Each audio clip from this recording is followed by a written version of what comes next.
Hi, and welcome back to the History of Fleetwood Mac. I'm Anita. Today we're going to continue Volume 19, Episode 4 of my Fleetwood Mac and Stevie Nicks scrapbooks. And today I want to do the second date of Stevie's visit at the Fillmore in San Francisco. This took place October 9th, 2011. The last video I done had already gone over the 8th of October, so 2-night stint. But what was really cool is I came across about 7 or 8 pages of notes, parts of my journal that I'd written. So I don't want to go back too far and read you everything, every dull moment, but some of the details that I didn't have for the 8th, I do have here now. And the reason I don't have as many pictures on the 9th, like I complained about earlier, is because we were denied use of a camera. And so the few that I got were pretty lucky that I got any. So that was kind of a cool thing. I did mention that I was living in Oregon, so I did make the trip all the way down to Oregon, and from Oregon to California, I apologize. And I was not sure where I stayed, and I think I ended up staying with my friend Dawn, who was still living in California at the time. And let's see, what I was trying to think of the best part. I kind of go through all the things and like meeting people. I met a lot of fans, some really good people that I had met on like The Ledge and Facebook and stuff like that, but I had not met in person. So I kind of was like going over all that, just some really great people. But again, I'll spare you that. But I think I'll start with the fact that the show 10/8, again, this is the one I reviewed in my last video on Friday, but I did want to go over some of these, high points. We ended up kind of getting to the line late. Most people, anybody who has a general admission ticket to any kind of show, like even the Wiltern, we would get there at like, dark o'clock, just to stake your place and be sure that you were going to get close to the stage. So my friend Dawn and I ended up behind another bunch of friends. So we weren't really like far back in the line, but by the time we raced in, a lot of people will go, the Fillmore is like straight in the stage, but then if you go around and up, there's like balcony seats that go on either side as well, and it's all general admission. So if you want to go to a seat, you can. And more people than you'd like, would imagine, do go up to that top part. Most everybody goes to the floor, but still. So we had kind of crowded in, and some other friends that I was with, I was trying not to cramp them because they were first in line, even though we were making it to the front of the stage before them. But I was trying to be cool because I knew half these people and I didn't like want to take their spot.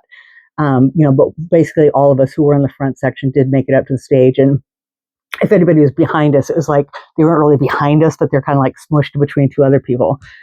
So that's how I got, again, a lot of those great shots that I got. Stevie looking effing marvelous, because I like to use that F word a lot, came out sporting a 100-watt smile. We knew this would be good and nostalgic for her, but she was absolutely beaming being there. She began her set with Stand Back. After that, she began to tell the audience what a special treat this was to be in San Francisco. The fact I pointed out that she nailed where she was for the first time. Whenever Stevie Nicks is in the Bay Area, she says San Francisco, whether that's, Concord or whether that's Santa Clara, San Jose, it doesn't matter. She just says San Francisco. So rightfully, she was in San Francisco that night. So it was kind of funny. And that this would not be a typical greatest hit show. She would be showcasing 6 new songs from her In Your Dreams album and sprinkling the set with cherished nuggets. The crowd went bonkers. Next up was Secret Love. I've always liked this demo, and the new version is music to my ears, and that it's been a while since I've heard Stevie sing a new single on the radio. That's something that's on the radio. It instantly throws me back to those memories and freaking out every time it came on. My memorable moments of Stevie now that I'm in Oregon. Dreams was in the set, and despite having heard it so many times live, there is still something about that song. Here, hearing the audience sing along with Stevie on a Fleetwood Mac classic made it stick out as well. Moonlight and Goldust Woman back-to-back are exquisite. Stevie made mention of how she had the song in the making for some time, and was inspired further by the Twilight novels, and now here it is. Despite my opinion of Moonlight being Frankensong, I always joke that Moonlight, was kind of like she'd taken, some of her demos and mashed it up with other stuff. And it feels like you have that old demo from whenever she made it, 70s or 80s, and then she attached a new song. And to me, it just seems like it was kind of cut and pasted into 2 songs. And I always called it a Frankensong, with love, I might add, but still. Let's see, where did I lose myself? Frankensong, hearing Stevie utter the opening line, "Some call her a strange lady from the mountain." It will never get old. It's not Lady from the Mountain, but it's still strange to hear any part of it. Definitely a song I never thought I'd hear her utter. For Goldust Woman, vocally Stevie was and has been pitch perfect already, but the wailing moments on Goldust Woman. And as I was typing this, which was, quite a ways later in life, it was so funny. I was at a place and, typing this out, and on the radio came Goldust Woman, like right when I went into that line, and it was tripping me out for like the next paragraph. So I'll spare that for you. But it was pretty funny that I'm talking about it, and then it came on the radio. Her baby, baby, baby parts at the end seem sharper. I don't know, hands down, one of the best Goldust Womans in my concert going days. Not the Goldust Woman of days gone by, but something special and unique for Stevie Nicks now. Soldier's Angel. I don't want to be a player hater. There's magic and beauty to the song, but the peculiar guitar chords, so Lindsay in my opinion, and so not Stevie. And I mentioned loving it at the Wilton show, because I think with Lindsay there's just something about it this really emanates Lindsay's playing. I know that he wasn't, the one who recorded it and such like that, but his guitar chords just strike something different. I don't know how to say it when she's doing it with Lindsay, but on her own and Waddy, and no disrespect to him and how he played it at all, but it's very different for me. And the consistent use of the word soldier kind of drives me nuts. But Stevie's opening story about how it came to be and how she feels about it, all as a package, make it a fantastic live experience. She is still a spoiled rock star, despite her opening realization. But even playing up the sorrowful broken wing of Rhiannon moves, she feels what she is. She feels what she is singing. She even she went on and on about how it matters to her, and she wants it to matter to us. And even afterwards, adding that if you have $5 to spare, please donate or go to such and such website. Holy shit, Stevie Nicks endorsing a website and rattling off www something to the audience. It just blew my mind. But it's from the heart and forever between her lyrics and her endeavors. That is what continues to keep her close to my heart. Annabelle Lee. No, you didn't. There was a demo that's virtually the same as the released product from Travel and Shangri-La, but as a released song. I love this. It's upbeat, has a great bridge, where I again commend Stevie's current voice and the song choices to accommodate current voice. And her shtick about the song is recently that after poor Edgar Allan Poe's wife died from tuberculosis, Stevie and him hooked up. Could have been 17th century, maybe 18th. She's not quite sure, but they were quite the item. It was really, really cute, which was going on that story.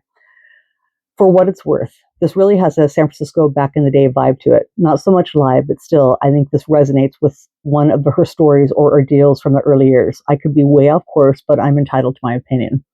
Lots of audience members were doing the hand motions that Stevie has taken for the song.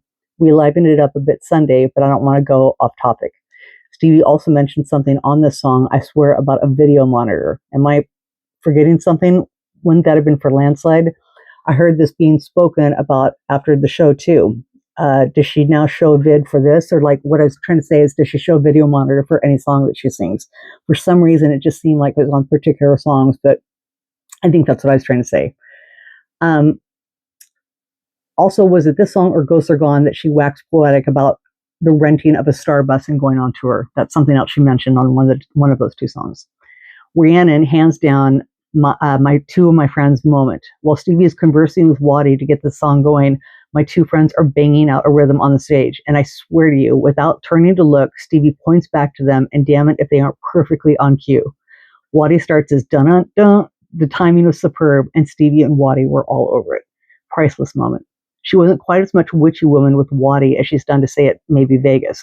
Perhaps it's because the darn stage is too small, because it is a very small stage.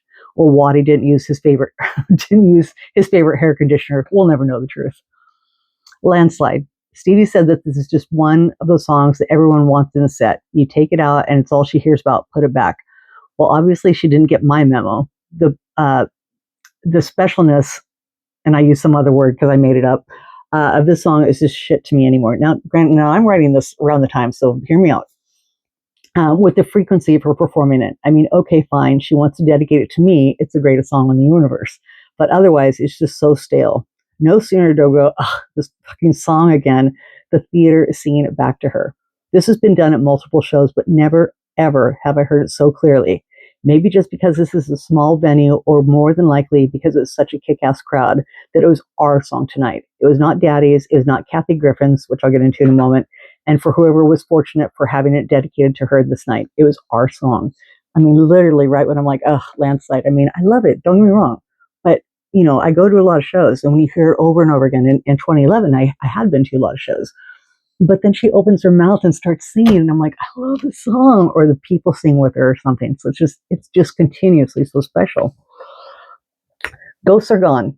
Was it me, or was it the first obviously cut short song? Oddly enough, something seemed missing, and I swear it wasn't until I read other reviews that I'm like, what the hell's going on? Several songs were shortened. Still, this fares well live.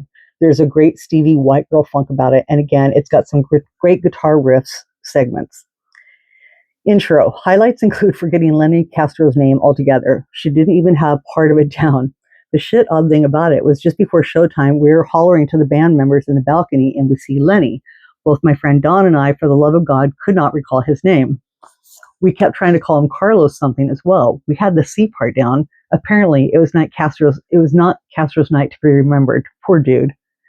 Additionally to the band's intro was Stevie's sultry one-line quasi-singing "You Can Leave Your Hat On," which, if anybody knows what that song is, she kind of like sang that and like that line when introducing pianist something Johnson. That song has such connotations that I'd about die if she sang the whole thing, but just hearing her jokingly say it was awesome. Next, we had Leather and Lace sung with her vocal coach. This guy really didn't do anything for me. He could totally sing, but he didn't stand out as some holy hell, what a voice. Wasn't bad by any means either. It just seemed like the odd song out for the night, having no place, no specialness to it. It wasn't Henley singing with her. It wasn't a visit to the amazing days of having the girls try harmony. It was just a song, lovely, but a little out of significance. Edge of 17, the song that makes my little heart go thud. Every time I hear it, I recall the first time being at the feet of greatness, the different times I've touched her hand, getting gifts to her, having a moment. The song as a whole makes me warm and fuzzy. I love the beat. I love the drum intro, the guitar intro, her breaking in the first line, the wail, but oh my God, there wasn't any of that. And then the edge walk, or at least she did it. I recall my grumpy ass self bitching about 4 or 5 shows back. She had no edge walk and spending so much money, and if I didn't get that and being a whiny little bitch. She may have omitted the most awesome part of the song, but alas, she still comes to us with grace and an up-close personal smile and some feelies. I got gypped. She went right over my hand, and when I tried to take it a second later, she slipped from me and went on. I can't help but secretly wonder if she retaliates against those popping up pictures all night. I'm just saying. Then there's Love Is, the closer. When everyone is basking in the fact that we have tomorrow night, but when we hear this Sunday night, we know it's going to be over. This is another song that didn't rock my world from the Trouble in Shangri-La days. Gorgeous, but I'm hit and miss with Stevie's ballads. However, as a new closer, it's something to behold. She also has a new aura about her with the song, down to how she delivers it and putting on 2 large diamond rings. What's the story there? When she added night 1 or night 2, I can't be sure, that this song would be the forever closer. I don't know, I just kind of went, okay. I would really like Stevie to mix things up a bit. And I said this the other day too, like if she rotated, Has Anyone Ever, Beauty and the Beast, and Love Is. When she chooses a closer, it's a keeper for a long time, and a surprise here and again would be nice. Kind of like what I'm saying, just rotating it. Like if you're expecting Beauty and the Beast that night, she has Love Is. If you're expecting Love Is, it's Has Anyone Ever Written Anything? Before my days of concert going are gone, the Highwayman would have just turned me into a puddle, but I digress. Love Is was a picture-perfect performance, and I'm grateful to have heard it again.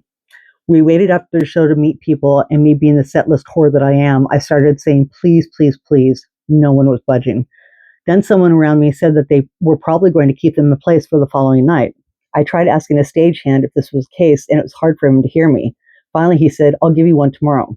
I was going to hold him to that, providing I could verbally corner him Sunday. Meanwhile, I thought to myself, is it that obvious that I'm coming back? Once outside, with the fresh paper-smelling Fillmore poster in hand, Don and I wanted to wait, but it was like, where do we go? Do we go take a shower? Do we go to sleep? Do we get right back in line? So on and so forth. So I'll kind of spare you all that.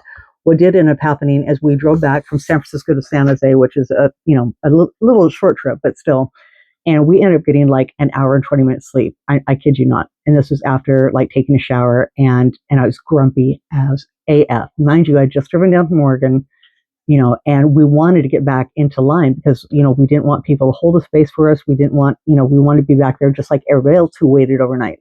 Because many, many people got, and when the crowd dispersed, they just got right back in line. And that kind of was our intention. But both of us were just like yucked out. We had to go home. We had to change a little bit. So I think I ended up going, let's see here. I had my dog, my first dog, which I don't think I've ever really brought her up, but her name was Banshee, and she was my first dog. And she Gypsy is my sweetheart. She's my soul. But little Banshee at the time, especially being my first dog, she was my little life. And she knew Dawn and everybody. I had her when I was with my ex-husband. So, she'd been in the car, and when we got back to Dawn's house, she was so happy to be curled up. She was a dog that was completely wonderful in the car.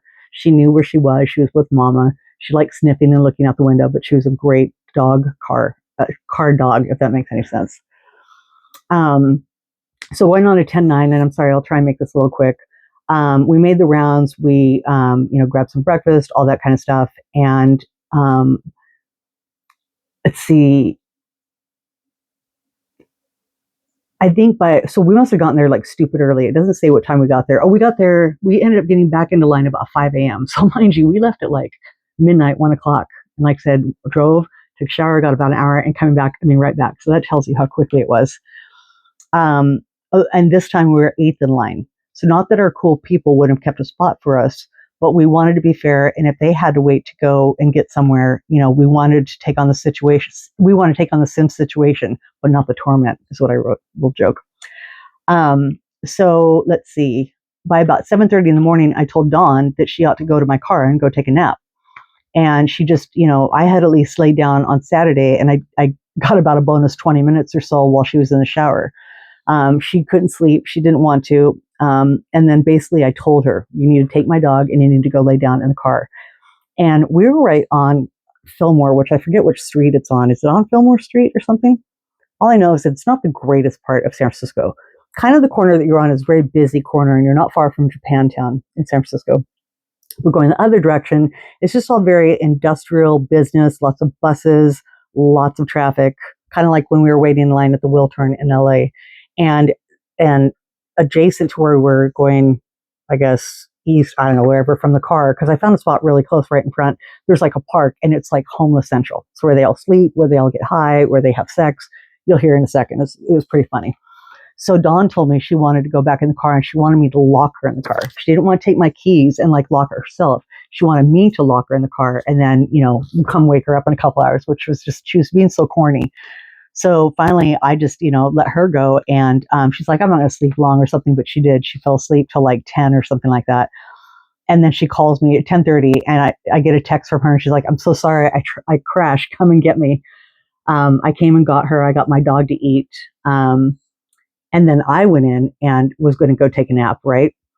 And as I'm trying to fall asleep in the car, it's kind of warm. It's kind of hot in the car. And by this time, and you don't really want to get a bunch of air in the car because of just, the sights and smells that are coming. And I swear to God, this story is so funny. I know I'm going so long, but there's across the way, because the window is down a little bit like that.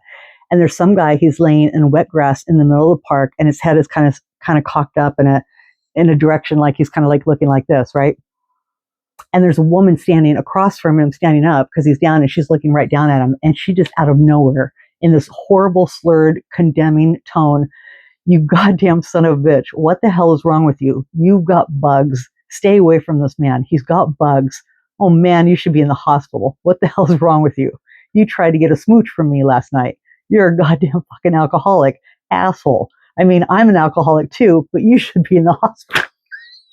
It just went on and on. And then like not a nanosecond later, because he's not responding, in a totally like composed voice, you want some chips? She says, treat him a new, you know what? And then all of a sudden she's like, you want some chips? She proceeded to offer him other food, and then whipped out her bottle of whiskey, which she offered to him just as genuinely. Ah, San Francisco, how beautiful. We were just laughing too hard. And so then I do fall asleep. And right about that time, my ex-husband calls me. And I was like, God damn it. Because I said, he was working. And if you're in town, come by and see us because we'll be in line. And I was super happy to see him. And Dawn is friends with him too. And I met all these new people I wanted, him to meet. And I just was starting to fall asleep. And he came over.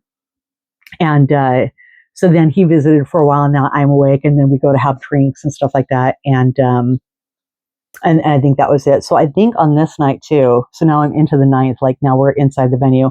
I guess it must have been the 8th or the 9th, like I said, that obviously, because there's only 2 dates.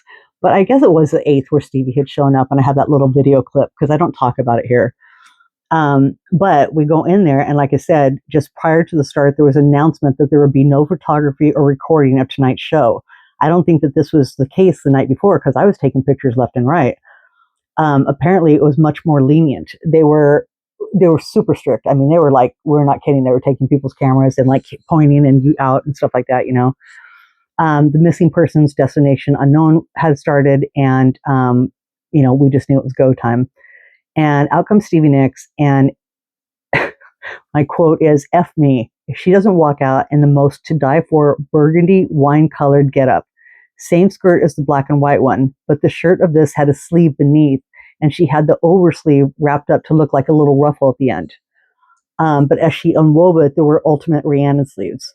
More Rhiannon than I have seen her wear in 20 years, and no in pictures. Are you kidding me? Anyway, Stand Back Through Moonlight sported the new outfit. Oh, and how could I forget the feathers in her hair? Some black and some green. And Lori had the same as well, much longer and fuller at the bottom. All black as best I can tell. I can't say that there was much variation of the first 4 songs from night one. Honestly, she looked a tad tired. Still excited as hell to be there, but much like the rest of us, as amazing as the night before was, we know this is going to be over in a jiffy, and no one likes to see greatness end. I think her vocals were better night one, but she could be heard clearer when speaking night 2 than the first night. I could hear her just fine, but many said that they couldn't. She left and reappeared for Goldust Woman in her black ensemble, donning the now standard Goldust Woman shawl. Vocals again, amazing, but having seen night 1, it just seemed like it was better. I'm going to stop reviewing the song piece by piece because it was obvious to those around me, and for that I am very sorry, but I was already tired and these people behind me were really pissing me off. I've tried to let it go. I tried to just enjoy the show, but it just kind of got bad. The crowd, these people were nowhere in line, nowhere to be seen. I mean, we were walking up and down the line talking to people, and I didn't see them anywhere. And all of a sudden, there are these people behind us, and they're rude, and they were obnoxious, and they were screaming, and we're all having a good time. Don't get me wrong. You can be loud and boisterous and stuff like that, but these people, and I just stopped even writing about it because I knew it would tick me off. But night 1 for Edge of 17, night 1, she skipped my hand, like I said. And I had also brought this toy for Stevie and tried to give it to her night 1. It was a Hello Kitty in a little red devil costume. I wrote on the back of Hello Kitty's head, "I love you" and "Happy Halloween." On the beanie bag tag, I wrote "Take care" and "Nikki for the shows." Anita, aka Portland. I know I stood a snowball's chance in hell that she'd remember meeting me, which is going to be a next story, but I had met Stevie Nicks prior to this, not too long prior to this. And, I was just going to dream big that she'd be like, "Oh, Portland."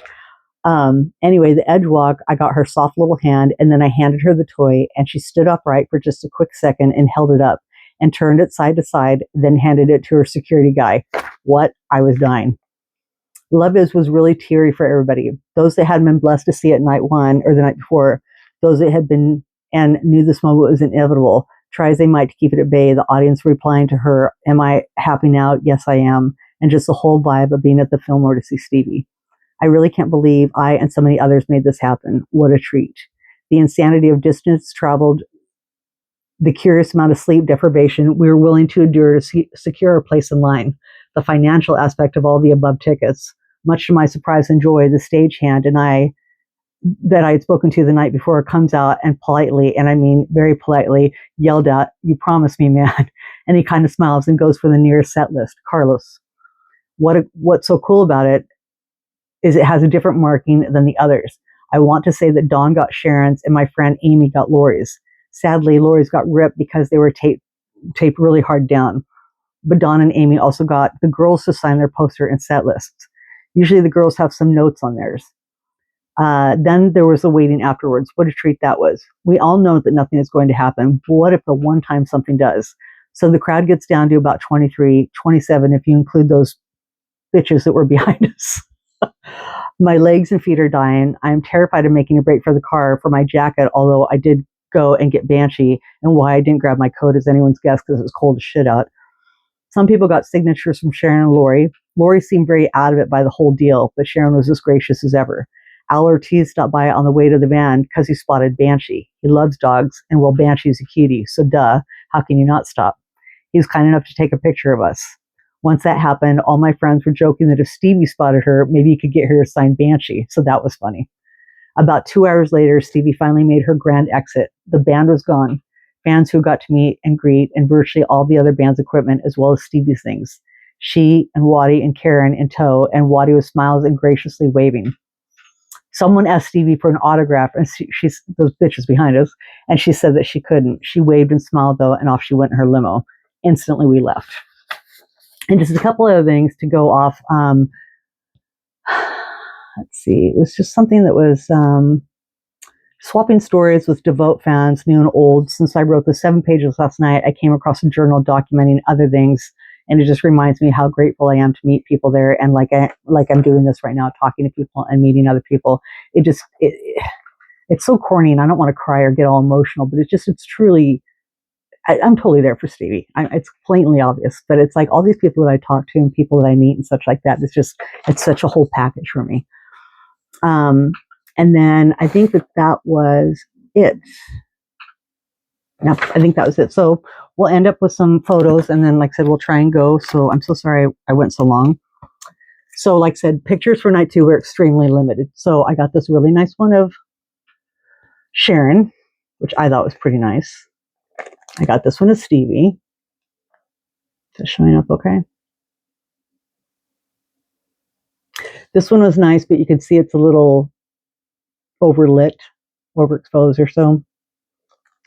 This was when they were packing up her stuff, so I thought that was kind of funny. This is another pass like I'd shown you guys. Yeah, which I'll show you. You've seen one before. I put this one on. This one is a different size, though. Another cute one of Stevie. Her ticket for night 2. And then I don't think my friends will mind. They're kind of hard to tell, but you can see this is me here with the shit-eating grin on my face. That's Dawn, and we all have our set list. So, like I was saying, I don't know where that is, and you can see what I'm saying. Mine's different.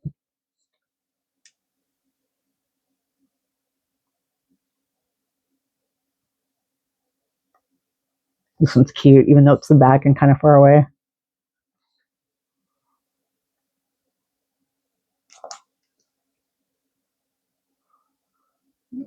Greeting the fans.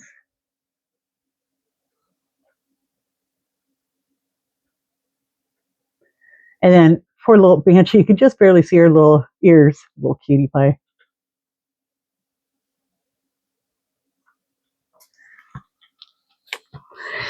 Then this was kind of a mix-up. So this is the only shot I could get of that beautiful red dress. Look at that. Look at all that fabric. You could just barely make out her face here.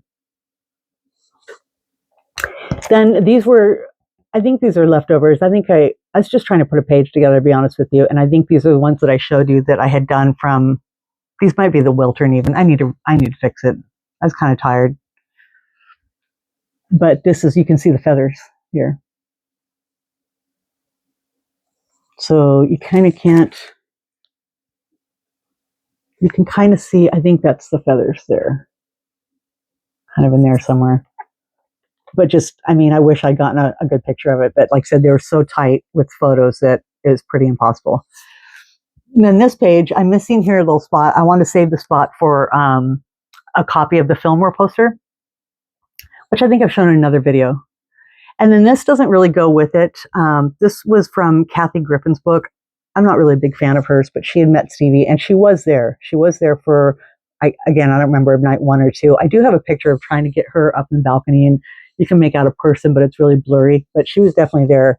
And in her book, where she talks about meeting people, what does she call it? The name of her book is Celebrity Run-Ins. And she talks about Stevie dedicating Landslide to her the night at the Fillmore. So I just thought that was kind of a good place to put it. And this, again, was another picture I took. And then just as beautiful, this is the real pretty pass. It's just like the one I just showed you a minute ago. But that is the metallic one. Now, again, these passes were just from In Your Dreams. This was not from this night by any means. I mean, you can tell by the date of this one. I think that they had kind of like for the birthday one, I'm betting that they have like some passes that were different. I did not see any on anybody. They could have just maybe used the hologram ones. And by the way, there's nobody's name on the back or anything like that of this one. So that's funny. It's showing up funny in the light, but isn't that beautiful?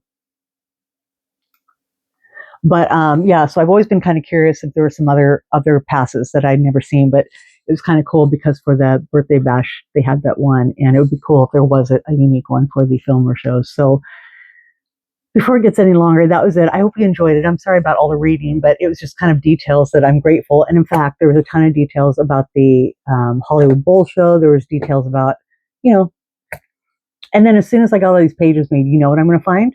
That set list way later down the road.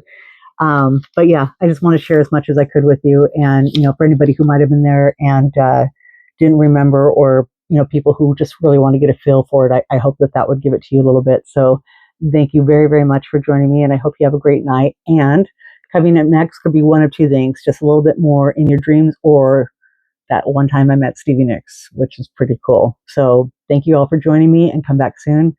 Have a great night. Bye.